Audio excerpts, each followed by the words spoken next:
미국의 소매 판매가 6월에 1% 깜짝 증가해 고물가, 고유가, 고금리에도 미국민들이 아직 지갑을 열어 경제를 지탱해주고 있는 것으로 나타났습니다. 기록적인 물가 상승과 급격한 금리 인상으로 미국민들의 소비 심리가 얼어붙고 있습니다. 바이든 민주당의 새 경제 패키지에서는 기후변화 대처와 세금 인상안이 무산되고 처방약값 낮추기와 오바마 케어 정부 보조 연장만 성사될 것으로 보입니다. 미국의 직장 근무 형태가 재택과 출근을 섞는 하이브리드나 주 4일제 등으로 급변하고 있습니다. 미 연방대법원에서 여성 낙태권 폐기 판결이 나온 이후 이에 찬성 또는 반대를 외치는 양 진영의 대립이 여전히 끊이지 않고 있습니다. 여러분 안녕하십니까? 7월 15일 금요일 뉴스투데이입니다. 미국의 소매 판매가 6월에 1% 깜짝 증가해 고물가, 고유가, 고금리에도 미국인들이 아직 지갑을 열어 경제를 지탱해주고 있는 것으로 나타났습니다. 다만 소매 판매는 9.1%의 물가 급등을 감안하면 소폭 줄어든 셈이어서 미국 소비자들이 돈을 더 쓰고도 덜 받고 있음을 보여주고 있습니다. 김지수 기자입니다. 고물가, 고유가, 고금리 등 3중고에도 미국인들이 지갑을 계속 열고 있어 미국 경제의 추락을 막고 있습니다. 미국의 소매 판매는 6월에 전달보다 1% 늘어났다고 연방 상무부가 15일 발표했습니다. 소매 판매는 5월에 마이너스 0.1%로 후퇴했다가 6월에 예상을 뛰어넘어 급반등한 겁니다. 상품과 서비스 등 13개 분야에서 9개 분야의 소매 판매 증가를 기록했습니다. 고유가에 따라 주유소들에서의 휘발유 판매는 전달보다 3.6%나 늘어났습니다. 온라인 세일도 2.2%, 가구와 가전용품들도 1.4% 증가했습니다. 그로서리에서의 식료품 판매도 전달보다 0.6% 늘었습니다. 식당과 술집의 소매 판매는 6월에 전달보다 1% 증가했습니다. 소매 판매 실적은 물가 인상을 반영하지 않고 있는데 6월의 물가가 전달보다 1.3%나 급등한 바 있어 이를 감안하면 마이너스 0.3%가 줄어든 셈이 돼 소비자들이 돈을 더 쓰고도 상품이나 서비스는 덜 받았음을 보여주고 있습니다. 그럼에도 미국의 소매 판매가 5월에 마이너스에서 6월에 다시 급반등할 수 있었던 건 미국민 소비자들이 고물가, 고유가, 고금리의 3중고 속에서도 아직 여윳돈을 갖고 있기 때문으로 분석됩니다. 연준의 통계에 따르면 미국 가정들에서는 현재 18조 5천억 달러를 은행 저축이나 금융상품 등으로 보유하고 있습니다. 이는 팬데믹 직전보다 5조 달러나 많은 것으로 아직은 물가 급등에서도 돈을 더 지불할 능력을 유지하고 있음을 보여주고 있습니다. JP모건의 분석 결과 체킹 어카운트에 있는 밸런스 액수를 평균해보면 저소득층은 팬데믹 직전에 900달러에서 현재는 1,400달러로 늘어나 있고 중산층은 2,500달러에서 3,500달러로, 고소득층은 5,500달러에서 7,000달러로 모두 늘어난 것으로 나타났습니다. 미국민 소비자들이 고물가, 고유가, 고금리 등 3중고 속에서도 씀씀이를 지속하고 있어 소비 지출이 70%나 차지하고 있는 미국 경제를 지탱해주고 있는 것으로 평가받고 있습니다. 하지만 미국인들이 현재 저축한 돈을 꺼내 쓰고 있고 바잉 파워가 6개월에서 9개월이면 바닥날 것으로 JP모건 체이스의 제이미 다이먼 CEO가 경고하고 있어 소비 급감에 따른 불경기에 빠질 위험에서 탈출하지는 못하고 있습니다.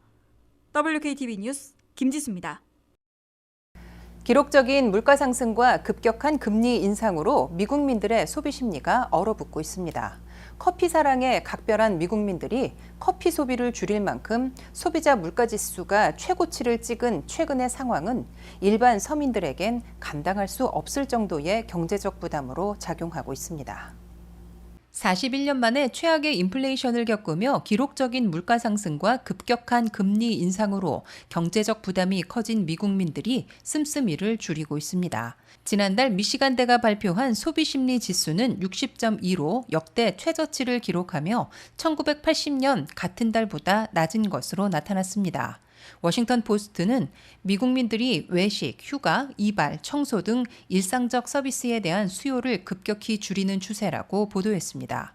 최근 미 노동통계국 발표에 따르면 지난달 소비자 물가지수 CPI가 9.1%를 기록한 것으로 나타났는데 이는 지난 1981년 2월 이후 41년 만에 최고치를 찍은 겁니다. 지난달 식품 내 식료품점 가격은 1% 오른 것으로 나타났는데 시리얼 2.5%, 빵 1.6%, 치킨 가격은 1.5% 올라 지난해 같은 달에 비해 각각 14.2%, 10.8%, 17.3%가 상승했습니다. 연간 130만 톤을 기록하며 세계에서 가장 많은 커피를 소비하는 미국은 미국민 한 명이 하루에 3잔, 1년 동안 1000잔 이상의 커피를 마실 정도로 미국민들의 커피 사랑은 각별합니다. 하지만 역대급 인플레이션으로 경제난을 겪고 있는 미국민들이 커피값마저 줄이기에 나서면서 커피 대표 업체 스타벅스를 찾는 고객 수가 지난 2019년 6월 대비 크게 줄어 6.6% 하락한 것으로 파악됐습니다. 스타벅스, 던킨 등 커피 업체들은 코로나19가 대유행하던 시절에도 미국민들의 커피 사랑으로 2022년 7월부터 5월까지 약 2년간 호황을 누렸었습니다. 하지만 41년 만에 최악의 인플레이션으로 식자재 가격이 폭등하자 최근 가격을 인상하면서 소비자들이 지갑을 닫기 시작한 겁니다. 스타벅스는 지난 10월 이후 3차례에 걸쳐 커피 종류별로 가격을 인상했으며 던킨 역시 최근 가격을 8% 인상한 것으로 알려졌습니다. 이처럼 일반 서민들이 감당할 수 없을 정도의 경제적 부담이 늘어나자 바이든 행정부는 소비자 가격을 인하하기 위한 조치에 나섰습니다. 브라이언 디스 백악관 국가경제위원장은 바이든 대통령이 전반적인 공과금 비용을 줄이기 위한 재생에너지 인센티브를 제공하고 처방약 가격을 내리는 입법을 추진하고 있으며 전체 소비자 가격을 인하하기 위한 조치에 돌입했다고 밝혔습니다. 하지만 가계부채, 물가 상승에 대한 우려로 소비 심리가 계속해서 위축된다면 GDP의 70%를 차지하고 있는 가계 지출이 냉각돼 이러한 소비 심리가 경기에 막대한 악영향을 주지는 않을지 우려의 목소리가 커지고 있는 상황입니다. 바이든 민주당의 새 경제 패키지에서는 기후변화 대처와 세금 인상안이 무산되고 처방약값 낮추기와 오바마 케어 정부 보조 연장만 성사될 것으로 보입니다. 열쇠를 쥐고 있는 조 맨신 상원의원이 더 악화된 물가 급등을 이유로 기후변화와 에너지 전환책, 세금 인상에 찬성하지 않는다고 통보해 바이든 민주당의 독자안이 거의 대부분 무산됐습니다. 보도에 한면택 기자입니다. 바이든 민주당의 더 나은 미국 재건 법안을 대폭 축소한 새 경제 패키지에서도 단 2가지만 살아남고 대부분 포기해야 하는 막다른 코너에 내몰리고 있습니다. 마지막에 살아남을 수 있는 2가지 방안은 ACA 오바마 케어 정부 보조를 연장하는 조치와 처방약값 낮추기 등입니다. ACA 오바마 케어 정부 보조 연장안을 통과시켜야 1,300만 명의 오바마 케어 가입자들이 새해 1월 1일 이후에도 건강보험료를 대폭 할인받을 수 있게 됩니다. 만약 올해 안에 ACA 정부 보조가 연장되지 않으면 새해 1월부터 월 프리미엄 건강보험료가 평균 58%씩이나 폭등하게 됩니다. 이와 함께 처방약값 낮추기 방안이 채택되면 메디케어 당국이 사상 처음으로 제약사들과 협상할 권한을 부여받아 처방약값을 대폭 낮추게 됩니다. 6,500만 명의 메디케어 가입자들이 처방약 값을 25% 이상 할인받게 되고 1년에 $2,000까지만 본인이 부담하게 됩니다. 고물가, 고유가, 고금리 등 삼중고에 시달리는 미국민들에게 ACA 건강보험료와 처방약값 부담이 가중되면 서민 불만이 폭발할 게 분명해 바이든 민주당이 이 2가지 방안만큼은 반드시 성사시킬 것으로 예상되고 있습니다. 반면 바이든 민주당의 더 나은 미국 재건 법안에 담겼던 다른 방안들은 대부분 무산됐습니다. 마지막 순간 조 맨신 상원의원의 거부로 기후변화와 에너지 전환책, 부유층과 대기업에 대한 세금 인상안이 좌초됐습니다.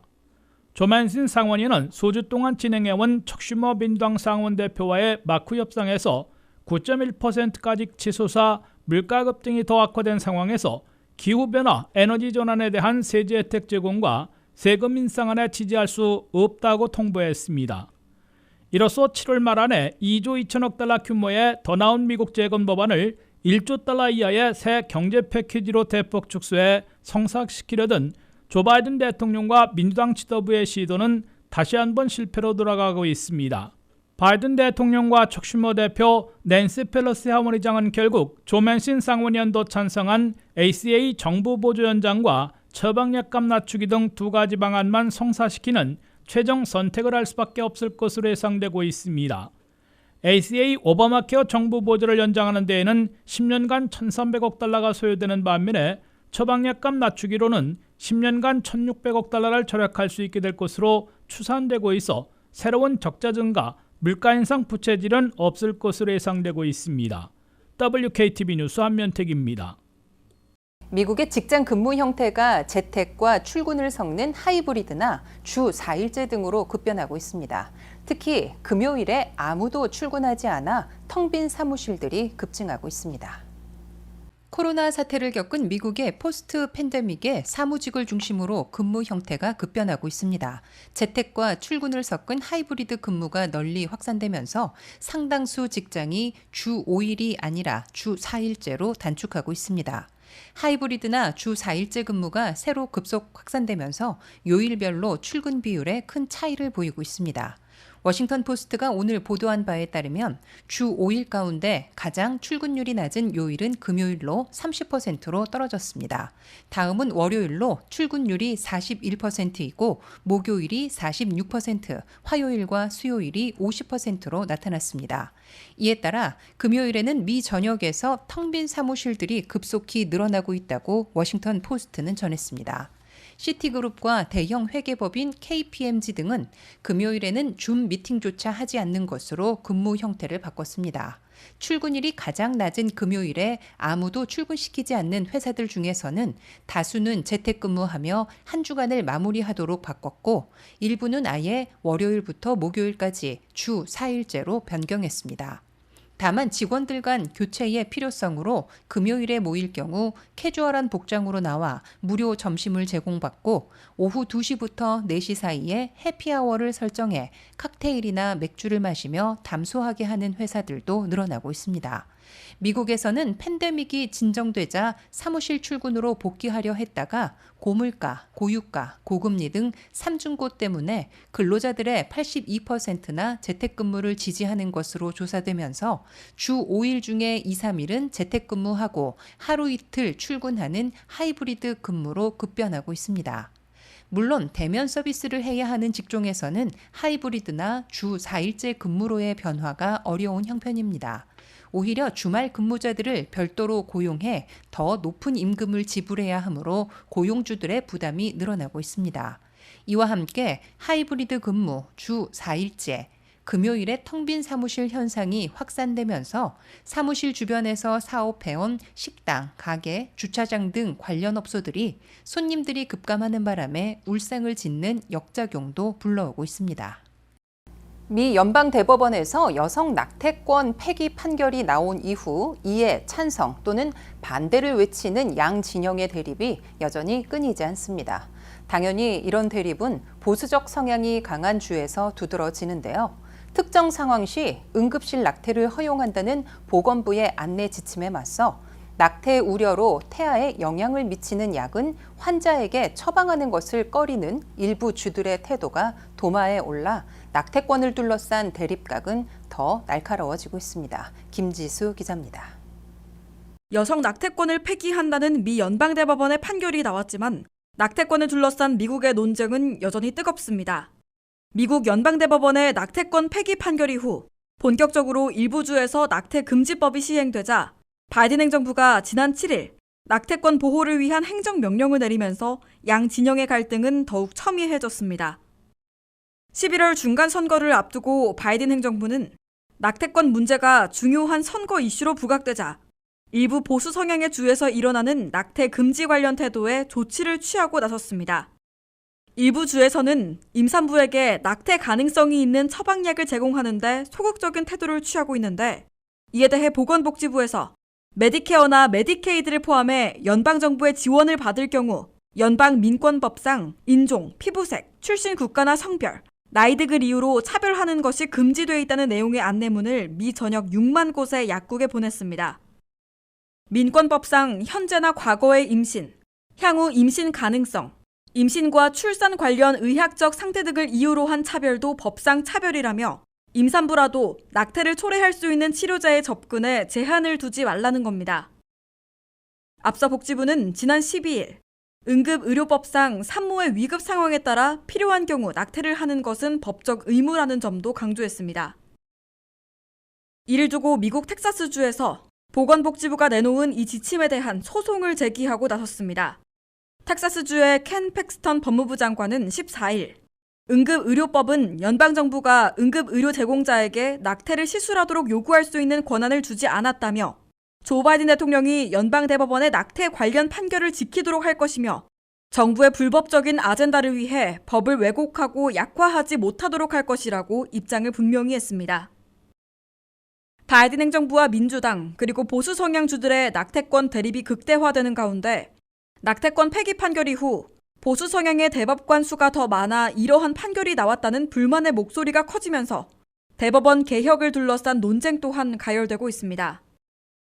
현재 9명인 연방 대법관 가운데 보수 6명, 진보 3명으로 보수가 압도적 우위를 차지합니다. 이에 민주당에서는 대법관 수를 확대하거나 종신제인 대법관의 임기를 제한하는 방안, 또 윤리 강령을 채택하는 방안 등을 앞세우며 제도 개혁에 대한 필요성을 강조하고 있습니다.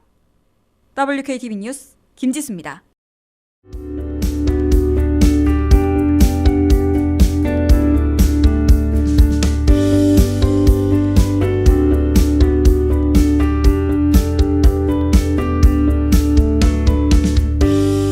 이상으로 7월 15일 금요일에 보내드린 WKTV 뉴스투데이를 모두 마치겠습니다. 시청해주셔서 고맙습니다.